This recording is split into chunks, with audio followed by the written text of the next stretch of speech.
ইমান দিন আমি কি কৈ আছিলোঁ যে USTMৰ মালিক শিক্ষাবিদ হয় Now a report has come from DC Karimganj যে তেওঁ OBCৰ certificate লৈছিলে falsely and then his certificate was cancelled by DC Karimganj এটা false OBCৰ certificate লোৱা মানুহজন শিক্ষাবিদ হ'ব পাৰে নেকি So মই details মই নকওঁ but Kiran community member হয় বুলি he took a OBC certificate then people instituted complaint against him and then DC Karimganj after hearing everybody cancelled the OBC caste certificate issued to that gentleman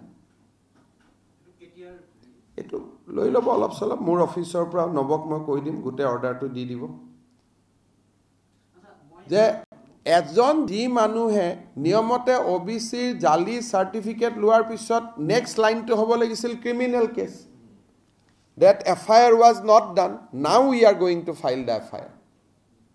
কিন্তু এইটো এটা interesting যিবিলাক মানুহে ইমান দিনে certificate দি আছিল যে ইমান ডাঙৰ শিক্ষাবিদ এডুকেশনালিষ্ট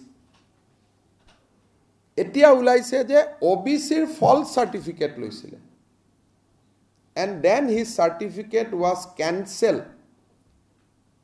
by the DC A cancel কৰিলে কিন্তু FIR খন ফাইল নকৰিলে নিয়মতে false certificate ললে তে FIR হ'ব লাগে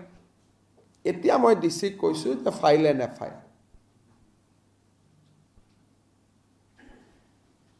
গটিকে ইমান যিবিলাক মানুহে মোক এটেক কৰি আছে নহয় তেওঁলোকে একচুয়ালি নিজকে নিজে এটেক কৰি আছে গম নোপোৱাকৈ নিজৰ জাতিটোক এটেক কৰি আছে অসমৰ ভৱিষ্যতটোক আক্ৰমণ কৰি আছে ক'ব নোৱাৰাকৈ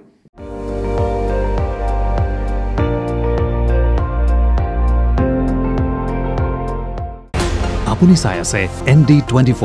সৰ্বশ্ৰেষ্ঠ নহয় সৰ্বোত্তমৰ দৌৰ